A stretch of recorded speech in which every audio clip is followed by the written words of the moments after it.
usuarios y usuarias de Katia TV. Aquí estamos de nuevo con su programa Escuela de Cuadro. En el día de hoy vamos a analizar el capítulo 2 y el capítulo 3 de la obra del camarada Vladimir Ilich Lenin, denominada El Estado y la Revolución.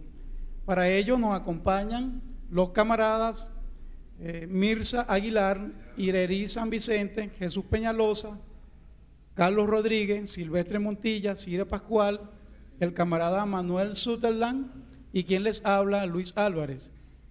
Para que nos introduzcamos directamente en el tema, vamos a otorgarle la palabra a nuestro camarada Manuel Sutherland.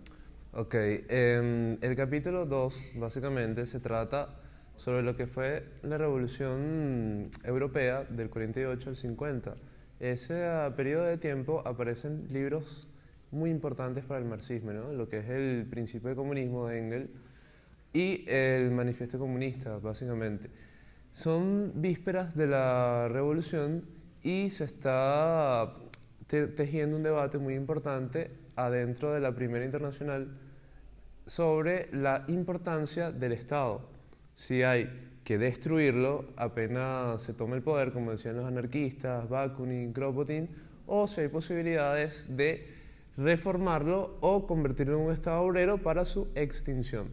En la próxima lámina nosotros podemos también observar la diferencia que existe entre los dos términos, ¿no? La extinción y la destrucción del Estado. Por ejemplo, si nosotros pensamos en la toma del poder, nosotros tenemos que pensar y considerar la toma del poder con la finalidad no de reformar el Estado ni de mejorarlo. Lenin explica que la teoría del Estado popular y libre es una teoría falaz, es una teoría inexistente. ¿Qué es lo que hay que hacer con el Estado? El Estado tiene que destruirse desde sus raíces y convertirse en un Estado obrero, un Estado que pueda ser capaz de reflejar los intereses primarios del proletariado, no los intereses secundarios. Los intereses secundarios del proletariado, ¿cuáles son? Aumentos de salario, vacaciones, reivindicaciones que ayuden a mejorar el intercambio fuerza de trabajo por salario. El interés primordial de la clase trabajadora, ¿cuál es?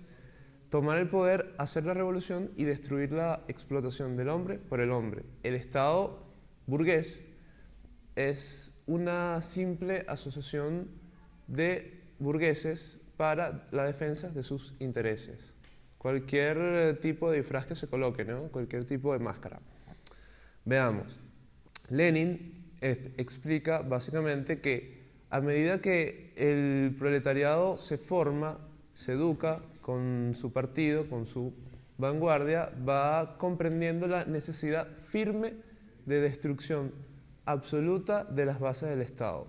No puede haber revolución con el mismo estado de la burguesía. No se puede ir a Australia en un elefante. No se puede destruir el Empire State con un martillo de goma. No se puede destruir el Parque Central con unos fuegos artificiales. El Estado burgués es absolutamente incapaz de poder llevar a cabo transformación alguna en sentido revolucionario. Eso está probado por la historia y Marx, en el libro que él tiene de la Guerra de Francia, del 48-50, él explica en ese texto cómo el coqueteo de ciertos revolucionarios con la posibilidad de tomar el Estado desde el Ministerio del Trabajo, como lo hizo Blanc, o desde algunos puestos de poder para, digamos, ayudar al proletariado, han fracasado. Y mientras el proletariado no extinga o aplaste cualquier tipo de insurrección de la burguesía, no va a poder haber libertad para que el Estado del proletariado crezca y pueda desarrollarse. Eso es algo que tenemos absolutamente claro. En la siguiente lámina también podemos observar el hermano de Lenin, Alexander. Alexander, como hermano de Lenin, es citado en este capítulo porque hay una tendencia de algunos blanquistas, algunos anarquistas, aventureros, en tratar de utilizar prácticas de violencia individual, prácticas de violencia desesperadas como atentados.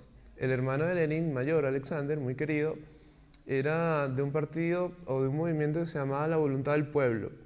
Ese movimiento trató de asesinar al zar. Fue apresado y forcado. Y dicen que en la tumba, Lenin, a los 20 años cortos, 25, 26, él dice, este no es el camino, este es un camino de aventura, este es un camino de pérdida.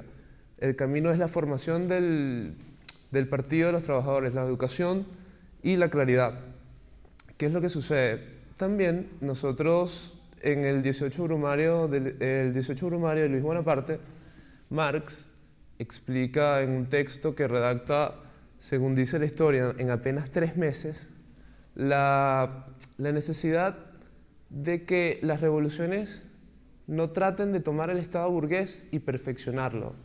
No traten de tomar el Estado como para ponerlo adecuado a las nuevas necesidades, que es uno de los errores básicos. Ellos dicen, somos progresistas, somos revolucionarios, tomemos el Estado y hagámoslo funcionar para nuestro pueblo. No. En el 18 Brumario él explica que es absolutamente imposible y es simplemente una fantasía pequeña burguesa tratar de tomar el Estado de la burguesía, perfeccionarlo, ayudarlo y hacerlo cumplir los intereses primordiales del proletariado. También explica claramente que el proletariado no puede llevar a cabo sus tareas máximas si no toma el poder político. Sin la toma del poder político no hay trabajo alguno. Realmente el marxismo como ciencia nos enseña realmente cuál es la importancia de que el proletariado avance hacia llegue a un nivel de conciencia, se eleve literalmente hablando a un nivel de conciencia que le permita tomar el poder político para allí direccionar toda una serie de acciones que le permitan no solamente maquillar el sistema imperante, sino cambiar o hacer extinguir el sistema capitalista. Es totalmente una utopía, como se nos plantea aquí en la revolución, plantear, o sea, una franca armonía entre clases, porque realmente son elementos totalmente opuestos que realmente no pueden conciliarse. Ahora mi pregunta, una vez el proletariado tomando el poder, ¿cuáles serían las primeras acciones que tendrían que dirigirse para avanzar en la extinción del Estado burgués? Ok, eso lo vamos a ver más a profundidad en el capítulo 3, cuando Lenin habla de la Comuna de París y las medidas que se tomaron. Vamos a la siguiente lámina y lo que se podría adelantar en ese caso es que apenas el proletariado, cuando tú dices, tome el poder, necesariamente todo esto venido de la lucha de clases, todo esto va a desembocar en la dictadura del proletariado, que es la democracia revolucionaria. ¿Qué es la dictadura del proletariado? La defensa desde el Estado obrero de los intereses de los obreros, de los trabajadores.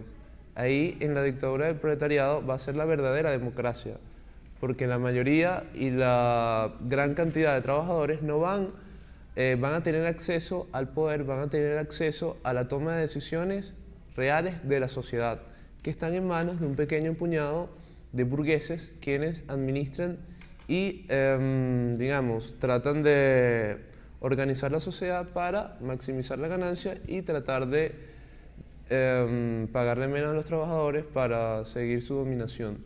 Ok, con respecto a lo que estamos hablando del Estado y todo esto, me gustaría que nos detuviéramos y reflexionáramos un poco, y con tu ayuda, lo que tiene que ver con la burocracia y el ejército permanente dentro de esa gran estructura del Estado. Ok, fijémonos en la pregunta que dice todavía el compañero. Nosotros, el proletariado toma el Estado, ¿verdad? ¿Cuál es el interés primordial? Abolir todas las clases sociales. Hay que primero tratar de destruir el poder económico de la burguesía de todas formas, de cualquier manera, y constituir un Estado sin clases. Ese Estado sin clases no puede tener en ningún momento un ejército permanente, porque un ejército permanente no es el pueblo en armas. Eso son cosas absolutamente diferentes. El ejército permanente es una institución burguesa donde se educa a parte del proletariado para desclasarlo y convertirlo en un arma de represión contra su misma clase. tiene una serie de jerarquías, una serie de aprendizajes que hacen que sea imposible utilizar ese aparato a favor del proletariado. ¿Qué es lo que hay que hacer? Destruirlo y convertir al pueblo en armas en el verdadero agente de la defensa. ¿Qué otra cosa explica Lenin? El Estado, la dictadura del proletariado es la máxima democracia para los trabajadores y es la máxima dictadura contra quienes quieran destruir el gobierno de los trabajadores. El Estado de los trabajadores tiene que defenderse de las burguesías nacionales y de las burguesías internacionales. Bueno, también con respecto a esto, me parece que es importante considerar que Lenin, cuando habla del Estado, está hablando del proletariado organizado como clase dominante. Y esto tiene relación con las burguesías que estaba hablando el compañero. Es decir, finalmente, cuando se organiza un Estado a través de la dictadura del proletariado, aquí lo interesante sería ver cómo ocurren estos procesos de contención de la burguesía como una herramienta de la burguesía para controlar la capacidad que tiene el proletariado. Entonces creo que también sería importante, como si nos los pudieras comentar, cómo se da esta relación, porque la burocracia se convierte en contención del Estado organizado a través del proletariado. Claro, en el aspecto de la burocracia, Lenin habla algo muy importante sobre la necesidad de un componente técnico profesional que pueda aligerar ciertas tareas, ¿no? Aunque él comenta que ese componente técnico tiene que estar absolutamente supeditado a las necesidades del Estado proletario. No tiene por qué tener independencia ni tiene por qué tener una actividad técnica propia. Ese es el primer aspecto. El segundo aspecto es que Lenin explica la necesidad de que cualquier ciudadano alfabeto pueda manejar lo que es la contabilidad, el control y el registro de la sociedad, todo lo que se puede entrar y vender. Tercero, Lenin explica la necesidad de la constante revocabilidad y no profesionalización de la burocracia. Cuando una persona que administra alguna forma de gobierno se eterniza, se hace burócrata, se perfecciona, eso nosotros tenemos que destruirlo y evitarlo. La quinta, en esa misma línea, es la destrucción de cualquier tipo de privilegio que ponga por encima de la población a ese servidor público. Si esa persona empieza a tener camionetas, cargos, empieza a tener guardaespaldas, escoltas, prostitutas, secretarias eróticas, esa persona comienza a envilecerse y comienza a tener intereses que son ajenos y contrarios a quienes impulsan ese trabajo de revolución. Ok, brevemente yo quería leer una cita que me parece apropiada y especialmente pensando en lo que es nuestra Asamblea Nacional y realmente el rol que está tomando. Uno, en ese sentido, Lenin aquí dice que, bueno, él no necesariamente habla de la eliminación de la representatividad, pero claramente, digamos, si es con representatividad, el asambleísta, etcétera, tiene que tener un salario equivalente a un obrero calificado. Eso es importante llevarlo a colación aquí en nuestro contexto actual.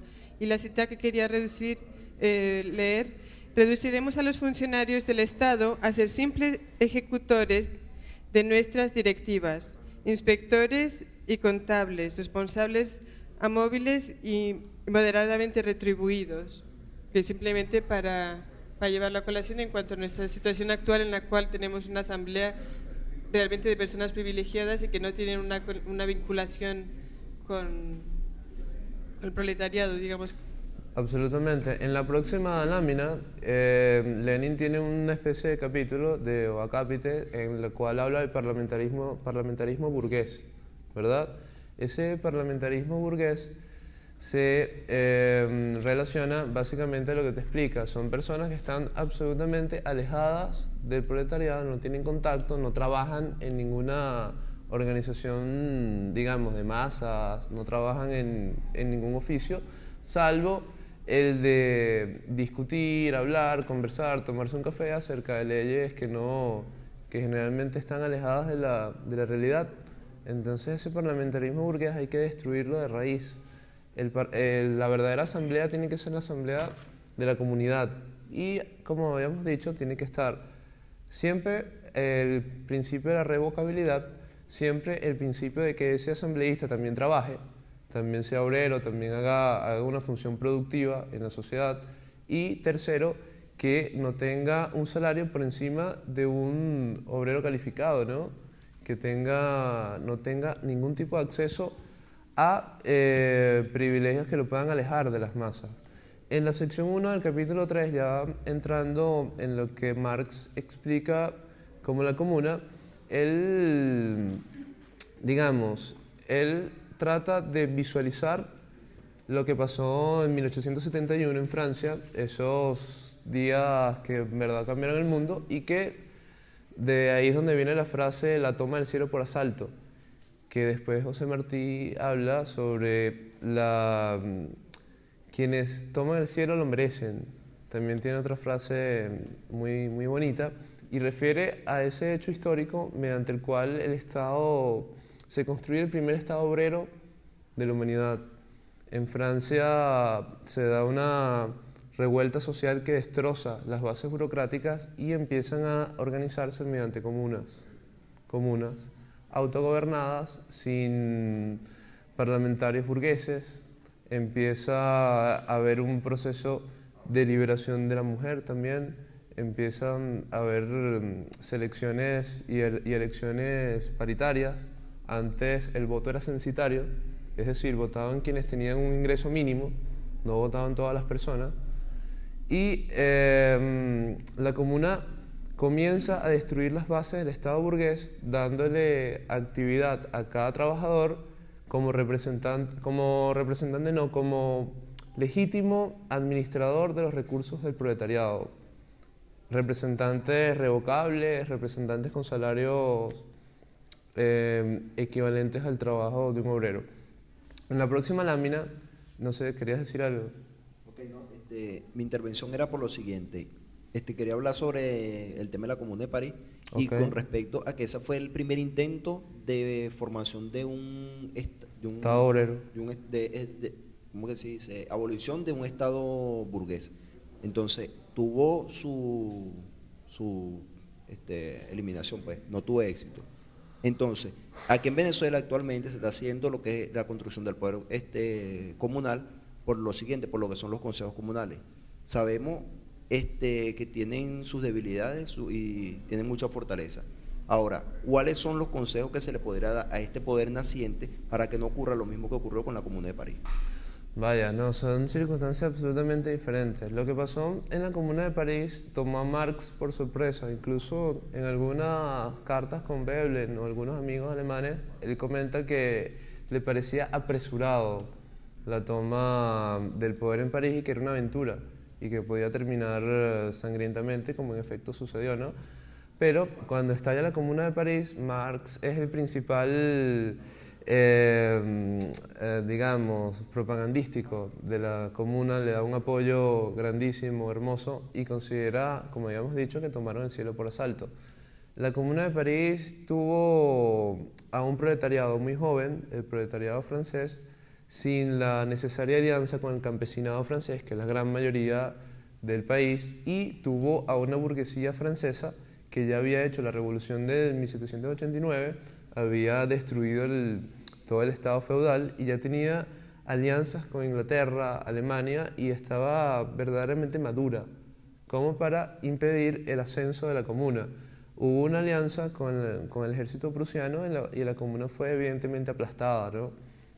En Venezuela no hay una revolución socialista profunda como la hubo en la Comuna de París. No, es un proceso absolutamente diferente, es un proceso por elecciones, es un partido absolutamente heterogéneo, hay gente de derecha, de izquierda, y el gobierno trata de hacer cambios progresistas sin salirse de la legalidad burguesa, salvo algunas expropiaciones que están en la ley, como lo que pasó con Sidor, que se declaró como una empresa de utilidad pública y se avanzó hacia su indemnización y a su expropiación, pero no hay esa confrontación directa con la burguesía ni esa confrontación directa con el imperialismo. No sé si querías decir algo, Mirza. Bueno, a mí me parece que a la luz de estos procesos latinoamericanos y en especial en Venezuela es necesario plantear un problema que sigue Lenin y que abordó Marx en el 18 Brumario de Luis Bonaparte, que es que no hay que caer nunca en la tibieza de la socialdemocracia como tal, porque si nos ponemos a pensar siempre en medidas liberales y cuestiones como aquellas, no se va a poder hacer una ruptura con los poderes establecidos. Y pues muy bien, verdaderamente estupendo. Bueno, quizás podemos tocar este tema cuando volvamos del corte. Ahora vamos a un corte y ya estamos de vuelta con Escuela de Cuadros.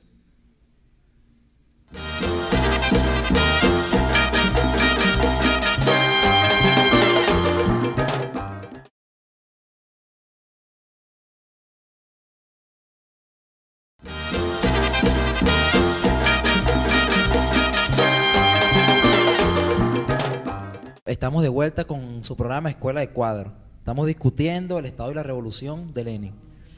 Una pregunta, ¿no?, que yo me hago, a pesar de que los contextos son diferentes, en cuanto a la Comuna de París y el proceso revolucionario actual en que estamos en Venezuela, al momento que nosotros querramos hacerse ese quiebre para la destrucción de un Estado burgués, con el apoyo del presidente revolucionario, el comandante Chávez, al momento que nosotros querramos hacer eso, vendría la presión ya de la burguesía a nivel internacional. ¿Cómo actuaría en ese caso como herramienta de la dominación internacional la ONU? ¿Y cuál sería en este caso nuestro apoyo también a nivel internacional para continuar con nuestra lucha y la constitución de un Estado obrero? Porque ellos podrían decir ahí, mira, ellos están ya violentando la cláusula número 20X de las Naciones Unidas, de la Carta Interamericana, de la OEA, entonces ahí... Sí. Claro, cuando se hace la Revolución Rusa en el 17, ya a los albores del 18, 14 naciones europeas, 14 naciones ya en el mundo le habían declarado la guerra a la Unión Soviética. Y habían empezado no solamente con el financiamiento internacional, como pasa ahorita con Súmate y las organizaciones golpistas, sino habían contratado a los cosacos, a ciertos ejércitos que ahorita podrían ser paramilitares, mercenarios, y habían alimentado ejércitos completos para tratar de destruir la Unión Soviética. La guerra civil en la Unión Soviética duró 2, 3 años, 4 años más o menos, con todos los escarceos, y es un escenario probable y posible. ¿Qué es lo que se necesita? Primero, de entre las medidas, la primera fundamental para que eso no suceda es la expropiación completa de la burguesía. Hay que destruir su poder económico. No podemos dejarle armas ni dejarle posibilidades de, digamos, de resurgimiento, ¿no? Segundo, hay que entender que la burguesía todavía, aún nosotros estando en el poder, es una clase sumamente poderosa. Tiene un apoyo internacional muy grande y además tiene un complejo cultural muy fuerte, ¿no? Las costumbres, el egoísmo, el individualismo, todo ese tipo de cosas atentan contra la revolución y nosotros tenemos que estar siempre a la ofensiva, tenemos que estar siempre dando pasos fuertes y fundamentales. Lenin también explica que la represión es absolutamente necesaria contra los factores de la burguesía que quieran sublevarse, ¿no? Que quieran destruir el Estado obrero. Pero ¿qué sucede? Esa represión va a ser mucho menos sangrienta, mucho menos sanguinaria que la que hace la burguesía contra nosotros, por el simple hecho de los números. Ellos son mucho menos en cantidad que nosotros. Si nosotros somos muchos, la represión va a ser mucho menor.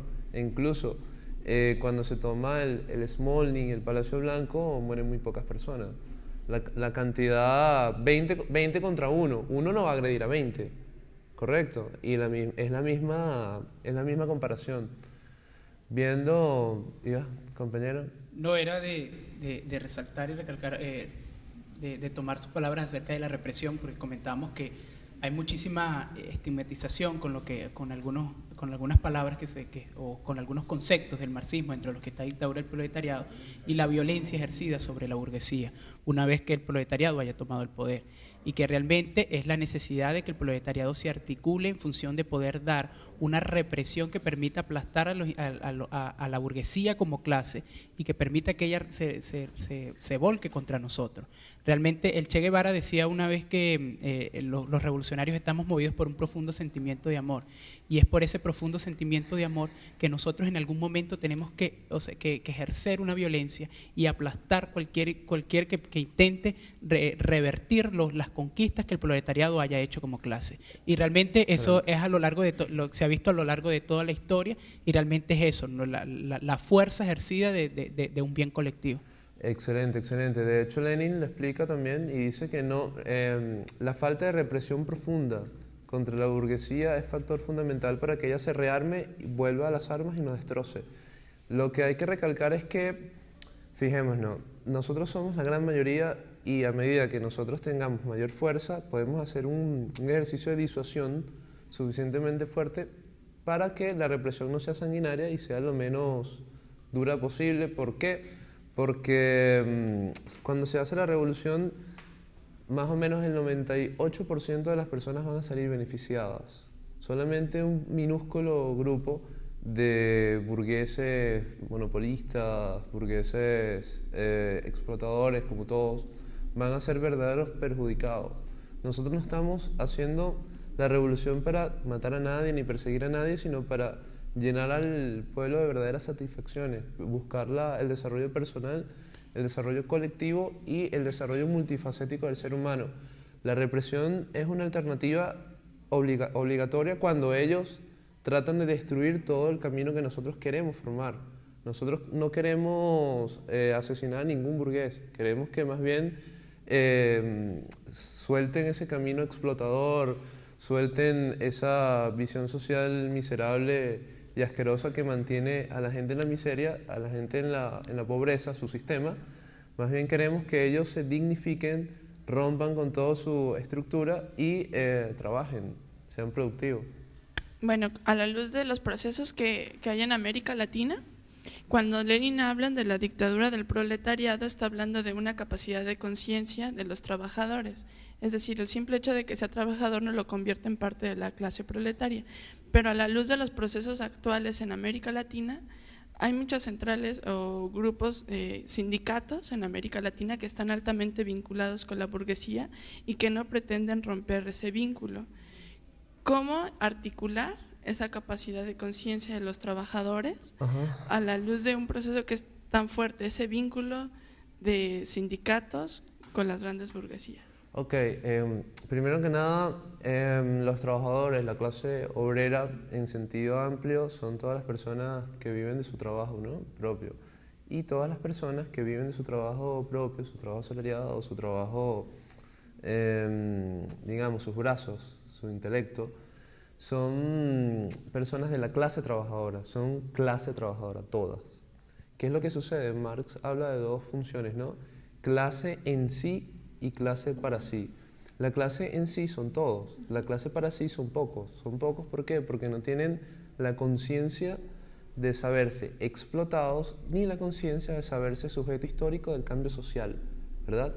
¿Cuál es la labor de todo revolucionario? Tratar de hacer del conocimiento público el sentimiento de explotación y de necesidad de cambiar la sociedad de raíz.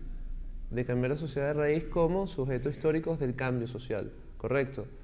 Los sindicatos efectivamente han sido penetrados por las capas pequeño burguesas de la clase obrera y han sido digitados, financiados, comprados, extorsionados por grandes sectores de la burguesía. ¿Qué es lo que significa eso? ¿Que debemos destruir los sindicatos? No, hay que tratar de rescatar los sindicatos posibles y buscar otras formas de organización, como los consejos de trabajadores, los consejos obreros, varios tipos, consejos campesinos, que puedan darle solución al proletariado en su búsqueda. ¿Cuáles son las primeras búsquedas? Las reivindicaciones materiales. Nosotros tenemos que apoyar esas reivindicaciones materiales para que esas reivindicaciones materiales puedan convertirse en política.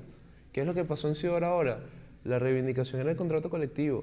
A medida que la lucha de clases entre el proletariado lo hace ver mayores contradicciones, mayores intereses opuestos y pueden verdaderamente desarrollar esa lucha a niveles políticos.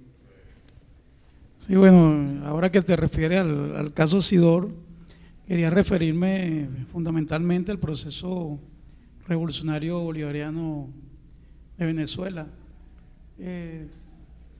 Desde tu punto de vista, ¿cuál consideras tú que es la herramienta fundamental con que deben contar la clase obrera, el proletariado, para tener una real aspiración de tomar el poder político del Estado? Porque hasta ahora la realidad concreta en Venezuela nos indica que el escenario en el campo sindical es una total y absoluta atomización, ¿no? Sí. Donde no hay una unidad de criterios, donde no hay un planteamiento direccionado a tomar el poder político. Y bueno, desde mi punto de vista, yo pienso que lo que está planteado es la construcción de un verdadero partido que represente los intereses de clase, de los trabajadores, del proletariado, y que se direccione hacia ese objetivo superior que trasciende lo reivindicativo y que se direccione hacia lo político. Desde tu punto de vista, quisiera una valoración en torno a eso.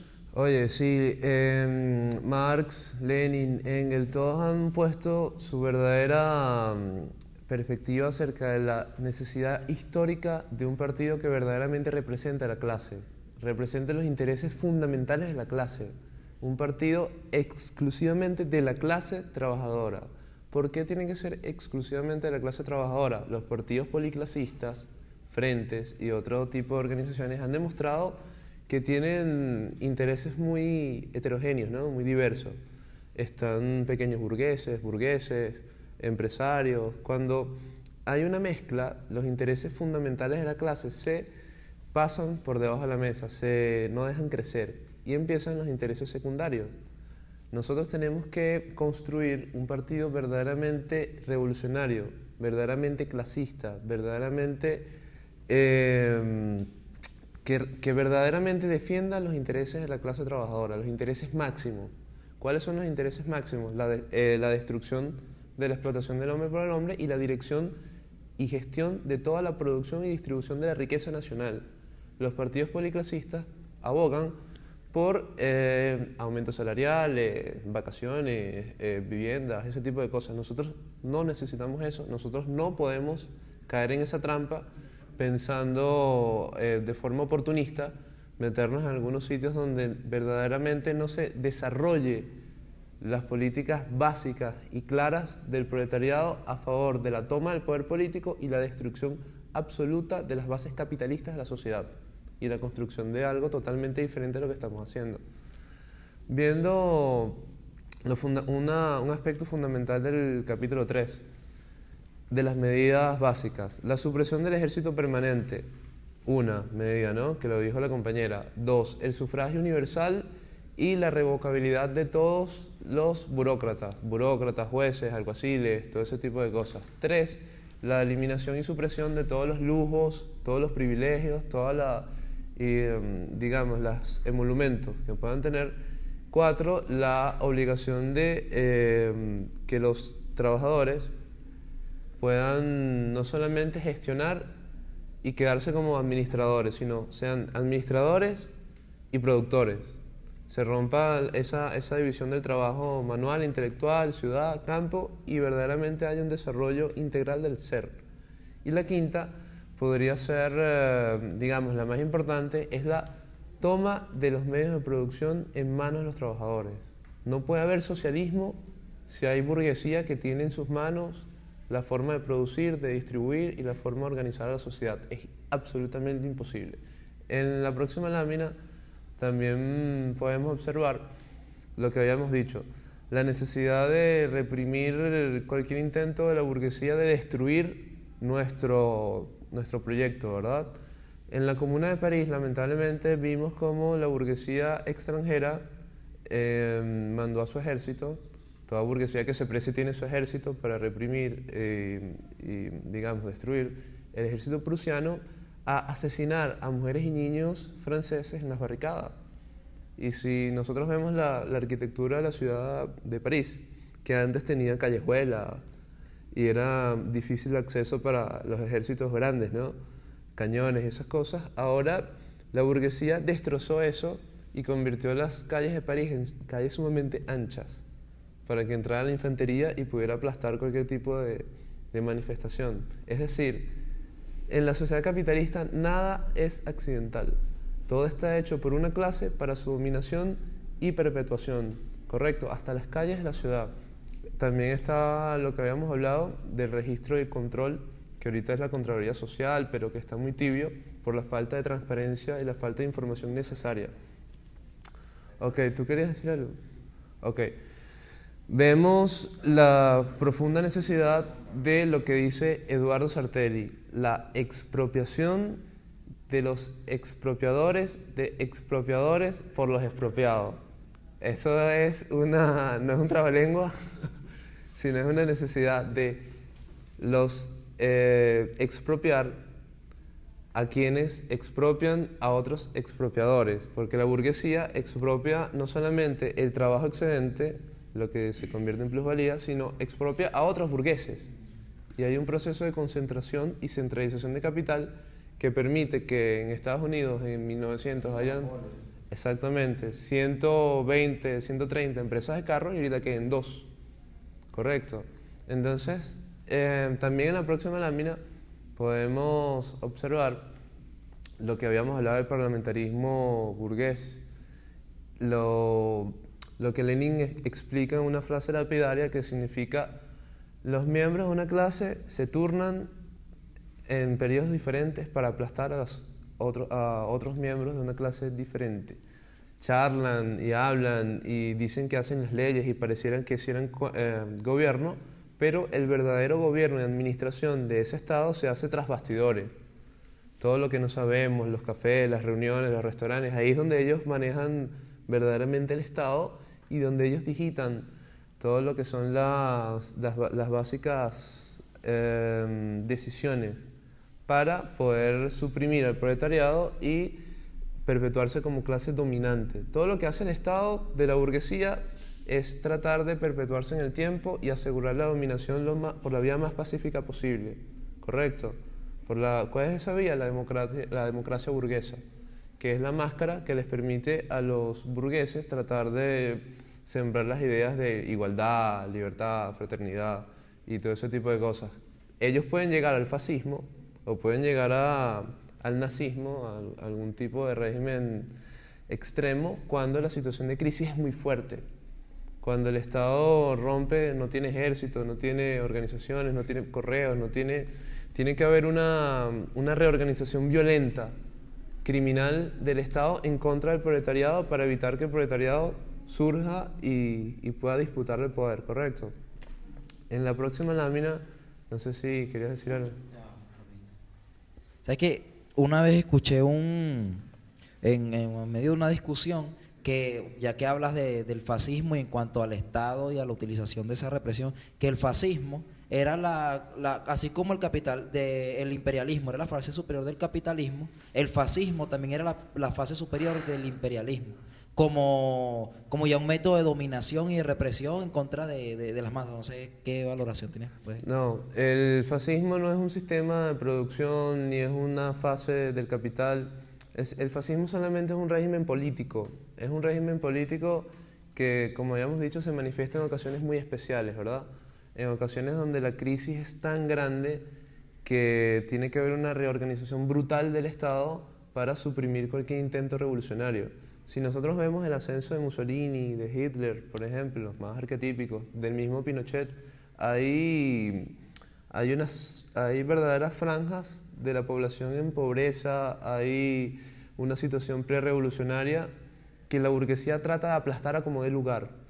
Y por eso cede poder político a una camarilla, digamos, violenta, que trata de aplastar por cualquier tipo de vía a la población.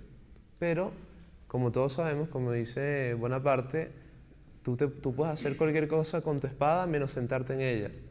El régimen fascista es peligroso hasta para la burguesía, porque empieza a concentrar poder político en quienes no son burgueses, ¿correcto? Sino representantes de ellos que empiezan a convertir ese poder político en poder económico. Y empiezan a haber dificultades y dificultades. Ese no es la vía más deseada por la burguesía, aunque evidentemente la burguesía tampoco tiene ninguna morales y filosofías y ningún complejo de culpa, para hacer actividades fascistas, como lo hace Michelle Bachelet, que perfecciona la ley antiterrorista, la ley pinochetista, para darle mayor estabilidad a su Estado burgués. O como lo hace George Bush con el Patriot Act. Exactamente, como lo hace Bush. Fíjense, neoliberalismo, fascismo, socialdemocracia, keynesianismo, son todos caras del capital, que el capital las usa indiferentemente las necesite, ¿no? Clinton, con el discurso socialdemócrata, subió la tasa de interés y bajó las ayudas, ¿no? Y Bush, con su discurso liberal, aumentó el gasto público en armamento, aumentó algunos tipos de gastos, irrigó un poco de dinero en la economía. Ellos no andan con esas presiones, ni andan con esas voluntades extrañas. No sé si querías decir algo.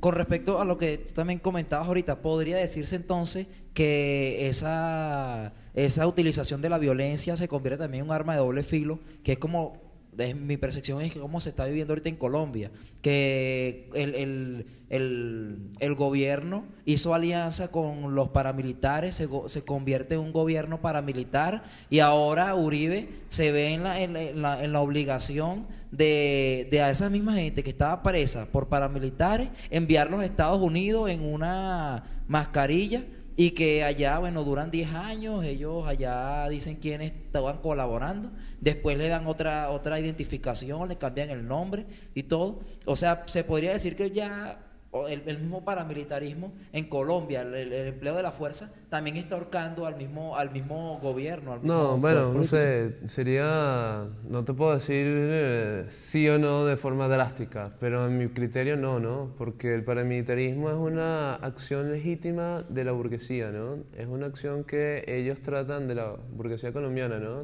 Ellos tratan de aplastar cualquier tipo de movimiento que pueda generar algún tipo de inestabilidad social. Sí.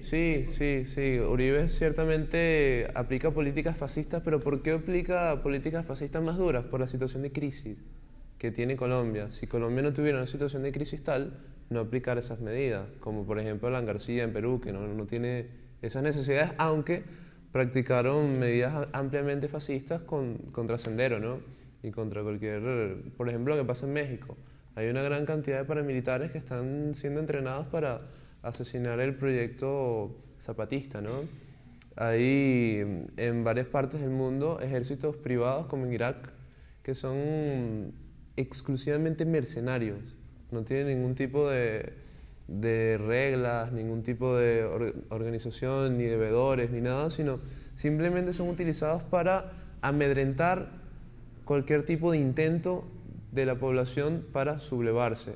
En Colombia han muerto en los últimos 15 años más o menos 4.000, 5.000 sindicalistas. Hacer simplemente sindicalismo pequeño burgués ya es causa de muerte. En Colombia, que es uno de los países más peligrosos del mundo para hacer política. Ahí la oligarquía es sumamente violenta, utiliza el fascismo para reprimir a la gente y evitar que la crisis social se les crezca y ellos poder seguir manejando la situación con centenares de guardaespaldas y centenares de paramilitares. Sí, yo tenía una inquietud que te la quiero plantear. En el marco del proceso revolucionario venezolano, desde tu punto de vista, ¿cuál consideras tú que han sido los pasos o las medidas concretas que se han tomado durante este lapso de ya 10 años de gobierno revolucionario, que vayan en dirección de ir desmontando progresivamente la estructura burocrática del Estado y de transformar ese Estado a un Estado realmente del pueblo, de los proletariados, de la clase explotada y oprimida? ¿Qué pasos concretos se han dado? ¿Vamos en la dirección correcta? ¿Qué opinas tú al respecto? ¿No tienes una pregunta más fácil ahí anotada? ¿No tienes algo más anotado? ¿Tú no quieres hacer una pregunta? No. Vaya, pero tiras puras rectas a 95 millas. Bueno, fíjate, yo creo que nosotros no podemos comparar al Chávez del 98 con el Chávez del 2008, ¿no? En el chavismo y en el proceso ha habido, sin duda alguna, una serie de aprendizajes, ¿no? Una serie de avances en lo cual el chavismo ha entendido que solo con la democracia digamos, la democracia participativa, entre comillas, y protagónica, entre comillas, no es suficiente. Mucha gente del chavismo seria, que en verdad quiere hacer cambios, ha entendido que el socialismo científico es la opción única y la alternativa unilateral para nosotros poder desarrollar la sociedad y poder satisfacer las necesidades de la población. Se han dado grandes pasos, se ha abandonado la tercera vía, se ha tratado de ir hacia la propiedad social, se ha planteado la reducción de la jornada de trabajo, se ha nacionalizado Sidor, algunas empresas básicas, y hay una verdadera intención de construir un partido revolucionario y avanzar hacia algunos aspectos. Hay que tratar de formar, ayudar y evitar que el proceso tienda hacia el centro, tienda hacia la reconciliación y tienda hacia la unión entre las clases. Nuestra labor es tratar de trabajar juntos como proletarios para romper con quienes están en contra de nuestros intereses, burgueses, burócratas y cualquier persona que tenga privilegios en el Estado o cualquier posición de poder. Sí, que realmente hemos dado grandes avances, pero todavía seguimos teniendo grandes dificultades. Realmente un avance significativo es que se asuman las banderas del socialismo como único sistema alternativo a lo que es el capitalismo, y que realmente estemos tomando herramientas del socialismo científico que nos sirvan a la contextualización de nuestra realidad histórica, y realmente asumirla como no de manera dogmática ni como receta, sino como el mismo Marx planteaba, como una propuesta para la acción que nos sirva para esto. Pero la extinción de todo el aparataje del viejo Estado burgués pasa necesariamente por la ruptura violenta con todos los esquemas planteados por ese mismo Estado, y que realmente el hacer concesiones o coqueteos con sectores de esta pequeña burguesía no hacen sino solamente postergar la construcción o el avance hacia un sistema social de felicidad plena, que es el socialismo. Entonces, realmente hemos dado grandes avances de alguna manera u otra para responder o dar mi criterio en respuesta a esa pregunta, pero realmente seguimos teniendo bastantes dificultades, y realmente yo creo, retomo lo que te dice, el papel de nosotros los revolucionarios, avanzar hacia la toma de todos esos espacios que realmente nos están siendo limitados por elementos pequeños burgueses, quinta columnas y sectores contrarrevolucionarios, y que están obstaculizando el avance hacia el sistema socialista. No hemos llegado al plano, a la cima del socialismo. Realmente nos faltan muchísimos escalones que subir, y realmente eso es lo que tenemos que tener claro para que de ello devenga un mayor esfuerzo y mayor... Excelente, excelente. Y bueno, ya lo que decía la comuna, ¿no? La asociación, la fusión de varias comunas verdaderamente autogestionadas y la supresión del Estado, de la clase expropiadora por el Estado de los verdaderos trabajadores. Eso es lo fundamental y lo más importante que debemos ir hacia. Eso es algo que tenemos absolutamente claro. En la siguiente lámina también podemos observar el hermano de Lenin, Alexander. Alexander, como hermano de Lenin, es citado en este capítulo porque hay una tendencia de algunos blanquistas, algunos anarquistas, aventureros, en tratar de utilizar prácticas de violencia individual, prácticas de violencia desesperadas como atentados. El hermano de Lenin, mayor, Alexander, muy querido, era de un partido o de un movimiento que se llamaba La Voluntad del Pueblo. Ese movimiento trató de asesinar al zar. Fue apresado y forcado. Y dicen que en la tumba, Lenin, a los 20 años cortos, 25, 26, él dice: este no es el camino, este es un camino de aventura, este es un camino de pérdida. El camino es la formación del Partido de los Trabajadores, la educación y la claridad. ¿Qué es lo que sucede? También nosotros, en el 18 brumario de Luis Bonaparte, Marx explica en un texto que redacta, según dice la historia, en apenas 3 meses, la necesidad de que las revoluciones no traten de tomar el Estado burgués y perfeccionarlo. No traten de tomar el Estado como para ponerlo adecuado a las nuevas necesidades, que es uno de los errores básicos. Ellos dicen: somos progresistas, somos revolucionarios, tomemos el Estado y hagámoslo funcionar para nuestro pueblo. No. En el 18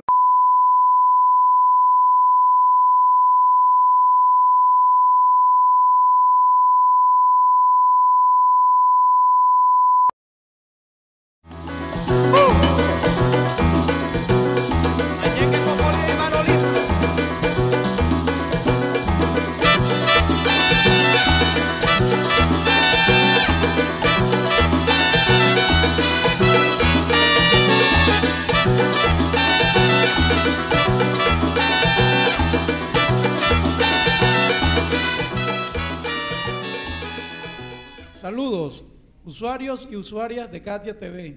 Aquí estamos de nuevo con su programa Escuela de Cuadro. En el día de hoy vamos a analizar el capítulo 2 y el capítulo 3 de la obra del camarada Vladimir Ilich Lenin, denominada El Estado y la Revolución.